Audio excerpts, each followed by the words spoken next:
Friends, welcome back to my channel. তোমরা সকলে কেমন আছো? আশা করি সকলে খুব ভালো আছো, সুস্থ আছো, সাবধানে আছো। আর আমিও খুব ভালো আছি। তো আজকে আমরা সবাই মিলে, মানে ফ্যামিলির সবাই মিলে আজকে চলেছি আমরা এক জায়গায় ঘুরতে। আর কোথায় ঘুরতে যাচ্ছি তো পুরো ব্লগটা দেখলে তোমরা জানতে পারবে। আর যাচ্ছি এটুকুনি একটা জায়গায় একটা ক্লু দিই তোমাদের, যে যাচ্ছি হচ্ছে ঠাকুরের দর্শনে, মানে ঠাকুরের স্থানে।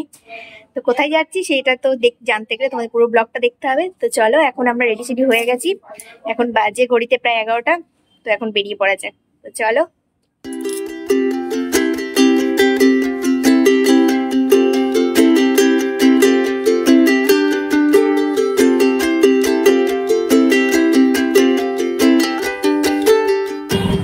বাবারে, চশমাটা যদি খুলে যায়। শোনা, চশমাটা একটুখানি ফাঁকা করো দেখি। ভালো করে পড়ে না বাবা, আমার বিপদ ঘটিবে। পড়ে না, পড়ে থাকো, পড়ে থাকো।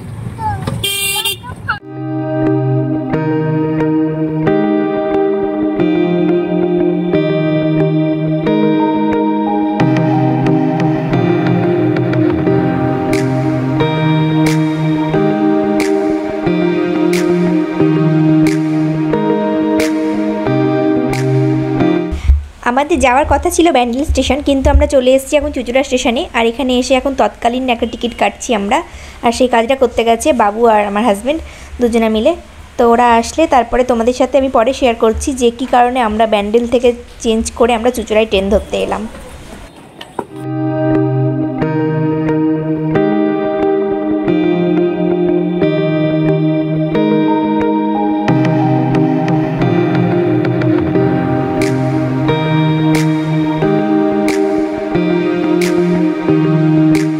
চলে এসেছি হচ্ছে চুঁচুড়া স্টেশনে। আর আমাদের যাওয়ার কথা ছিল কবিগুরু এক্সপ্রেসে, না? আমাদের যাওয়ার কথা ছিল কবিগুরু এক্সপ্রেসে, যেটা টাইম ছিল হচ্ছে মানে ওই 11টা 40 নাগাদ। তো হঠাৎ করে আমরা এরকম খবর পাই যে ট্রেন ক্যান্সেল হয়ে গেছে। আর তো সেই কারণে আমি সেই মতো অবস্থায় কি করবো ভেবে না পেয়ে তো আমরা এখন চলে এসেছি চুঁচুড়া স্টেশনে।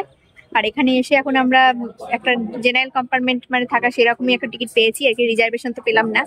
তো এখন এই এতটা জার্নি আমাদের এই জেনারেল কম্পার্টমেন্টে যেতে হবে। তো দেখা যাক এখন ট্রেনে উঠে জায়গা পাই কিনা। কি রকম মানে কপাল, প্রথমে তো মানে ভাবলাম যে বন্যা হয়েছে সেই জন্য যাওয়া হলো না, ক্যান্সেল হয়ে যাচ্ছিল। তারপর আবার এই শোনা হলো যে ট্রেন ক্যান্সেল হয়ে গেছে, মানে বারবারই একটা না একটা মানে অসুবিধা হচ্ছে। তো সবকিছু এ নিয়ে এখন যাচ্ছি মায়ের দর্শনে। দেখা যাক এখন মায়ের দর্শন ভালো মতো হয় কিনা, এটা এখন দেখা। আর ট্রেন প্রায় চলেই এসছে। এটা হাওড়া টু রামপুরহাট, আর ওটা ছিল শিয়ালদা টু রামপুরহাট। তো এখন চলো ট্রেনের অপেক্ষায়। আর এদিকে আমার ছেলে এখন খাচ্ছে আপেল সেদ্ধ। তো চলো যাওয়া যাক। জয় মা তারা।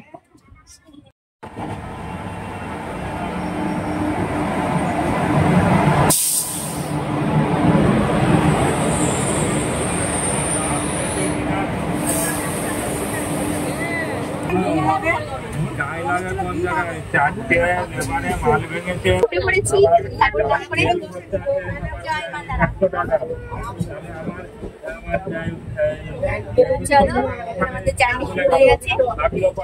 আজকে আমরা যাচ্ছি হচ্ছে হাওড়া জয়নগর এক্সপ্রেস।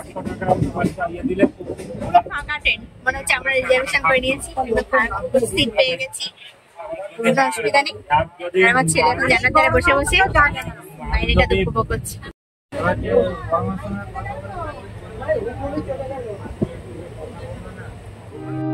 আজকে আমরা যাচ্ছি জয়নগর এক্সপ্রেসে।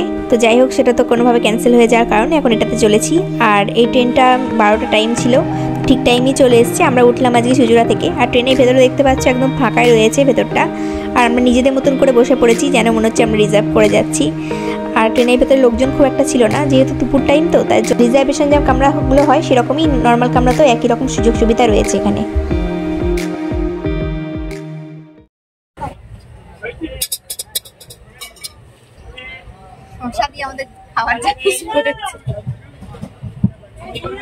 আমরা যাব হচ্ছে রামপুরহাট। আর মোটামুটি এখন 4 ঘন্টার জার্নি রয়েছে আমাদের, তার বেশিও হতে পারে।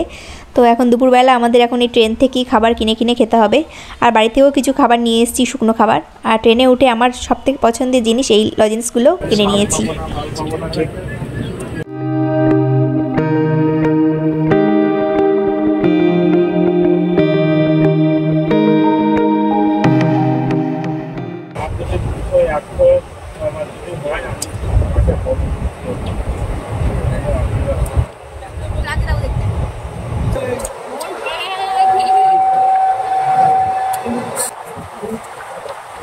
হাওড়া রামপুরহাট এই রোডের জার্নি আমার প্রথম। আর যেহেতু এই ট্রেনটা প্রত্যেকটা স্টেশনেই দাঁড়াতে দাঁড়াতে যাচ্ছে, তাই জন্য নতুন নতুন স্টেশনগুলো দেখছি। আর তার সাথে বাইরের যে প্রাকৃতিক মানে অপরূপ যে সৌন্দর্য প্রকৃতি, সেটাও চোখে পড়ছে। আর সেগুলো তোমাদের সাথেও শেয়ার করার চেষ্টা করছি। তো এখন আমরা ট্রেন এসে দাঁড়িয়েছে আমাদের পান্ডুয়া স্টেশনে। রোদ লাগছে পিঠে, পিঠে কেমন রোদ আসছে। এদিকে আমাদের পুচকু বাবা ঘুমাচ্ছে, এদিকে আমরা সব ঠ্যাং তুলে যে যার মতো রিজার্ভ করে নিয়েছি মনে হচ্ছে সিটটা। ফুটো ফুটো যে জানলাগুলো থাকে, কিছু বলছেন আপনি? না, দুটোই দুরকম আছে। এখন এত পরিমাণে রোদ আসছে, নামি দাও।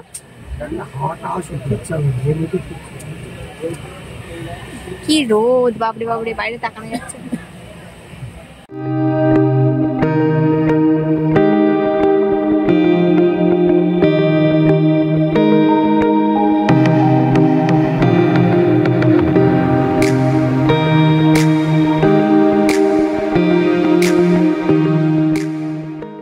এখন দাঁড়িয়েছে ট্রেনটা পালশিট নামে একটা স্টেশনে। এটা শক্তিগড়ের কাছাকাছি। এখান থেকে বর্ধমান হাইওয়েটা খুব সুন্দর লাগছে, সাজানো গোছানো একদম রয়েছে।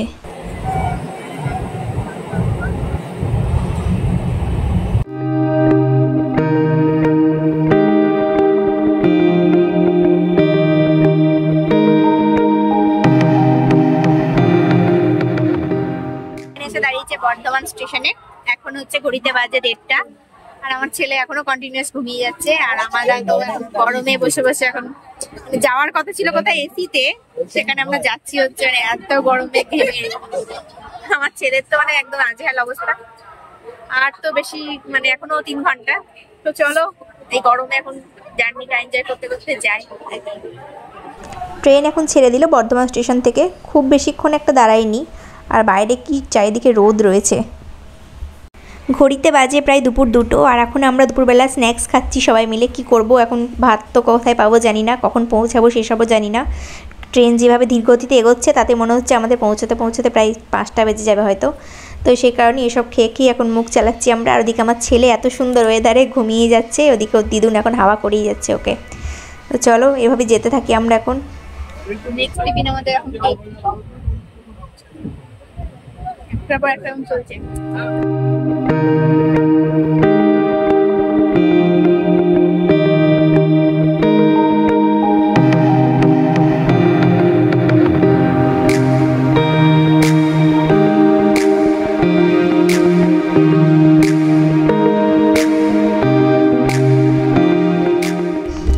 এখন দেখছি ট্রেনে একজন উঠেছেন, উনি থ্যালাসেমিয়ার জন্য কিছু সাহায্য চাইতে এসেছিলেন। তো সেখানে কিছু সাহায্য করলো, তারপর তার জন্য একটা বিল দিয়ে গেল না। আর তাছাড়া এমনি লোকাল ট্রেনে যেভাবে জিনিসপত্র বিক্রি হয় সমস্ত কিছুই হচ্ছে, পুরো লোকাল ট্রেনের জার্নির মতোই মনে হচ্ছিল। মানে এক্সপ্রেস ট্রেন ঠিক মতো মনেই হচ্ছিল না এটা। আর এখন আমরা খানা জংশন বলে স্টেশনটা ক্রস করছি। তো প্রত্যেক স্টেশনেই ট্রেন দাঁড়াচ্ছে এবং ধীর গতিতে ট্রেন এগোচ্ছে। অল্প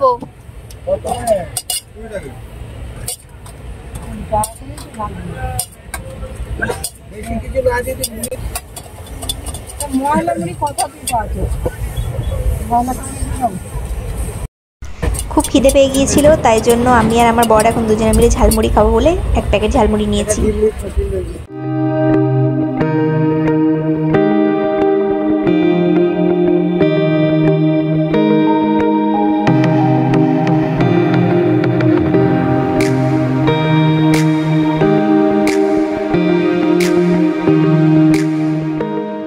করতে হবে তো খিচুড়ি।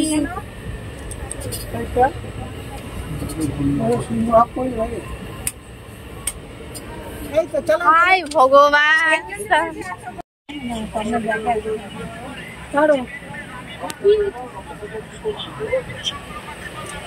ঘুম থেকে উঠে এখন ছেলেকে খাইয়ে দিচ্ছে আমার মা।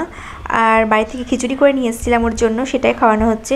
সেখান থেকে আমি একটুখানি ভাগ পেলাম, তো সেটা আমার মা আমাকে একটুখানি খাইয়ে দিল। যাই হোক, খিদেটা এভাবেই সংবরণ করা হচ্ছিল আমাদের। আর দেখতে দেখতে এখন চলে এসেছি আমরা ওই নোয়াদার ঢাল নাকি একটা জায়গা রয়েছে সেখানে। তো সেখানে এসে আবার ট্রেন দাঁড়িয়ে গেছে। মানে ট্রেন এমনভাবে এগোচ্ছে যেন মানে লোকাল ট্রেনের থেকেও ধীর গতিতে।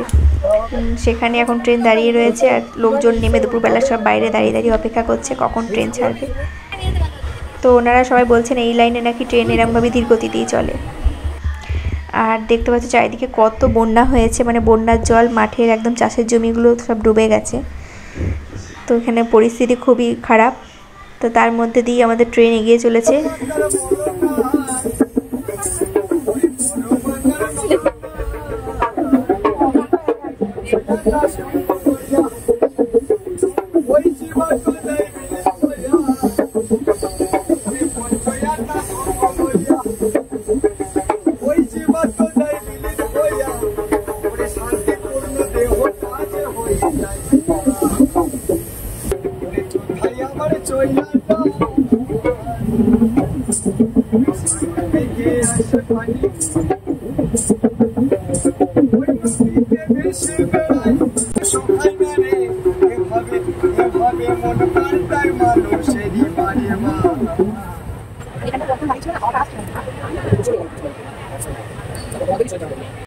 গরমে সব পুরো নাজেহাল অবস্থা। আমার ছেলের তো মানে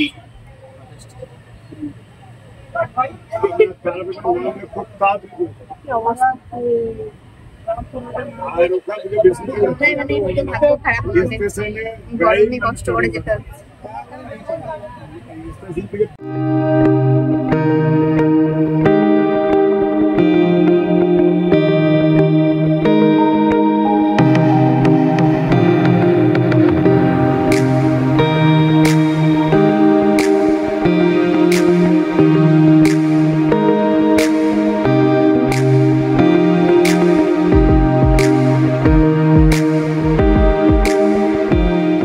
ট্রেন এখন সাঁইথিয়া জংশন পার করে একটা নদীর উপর দিয়ে যাচ্ছে। তো তোমরা যদি কেউ জানো এই নদীর নাম কি তাহলে প্লিজ আমাকে কমেন্টে জানিও, আমার ঠিক জানা নেই। আর এখন বাবা আর ছেলে দুজনের বাইরে ট্রেনের দৃশ্য উপভোগ করতে করতে এগিয়ে চলেছে। এখন স্টেশনগুলো রয়েছে পরপর সাঁইথিয়া, আহমদপুর, গদাধরপুর, মল্লারপুর, তারপর রয়েছে তারাপীঠ রোড স্টেশন। চলো বাবা নামবো এবার, চলে এসছি। আর রামপুরহাট থেকে শুনলাম একটু না একটু দূর, তো সেই জন্য এই স্টেশনটা যেহেতু কাছে হবে তাই জন্য ঠিক করেছি এই স্টেশনে নামবো।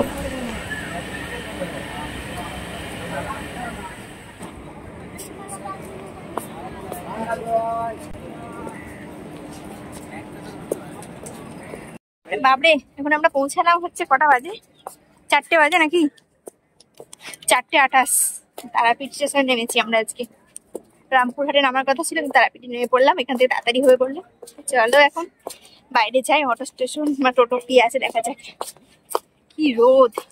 আজকের এই ট্রেন জার্নিটা তোমাদের কেমন লাগলো অবশ্যই কমেন্টে জানিও। আর নেক্সট ব্লগে দেখাবো আমরা কোন হোটেলে গিয়ে উঠছি এবং হোটেলটা কেমন এবং সেখান থেকে মন্দিরের দূরত্ব কতটা, সমস্ত কিছু। আর আমার চ্যানেলে ভিডিওগুলো দেখতে ভালো লাগলে তোমরা আমার চ্যানেলটাকে সাবস্ক্রাইব করে রাখতে পারো। তাহলে টাটা।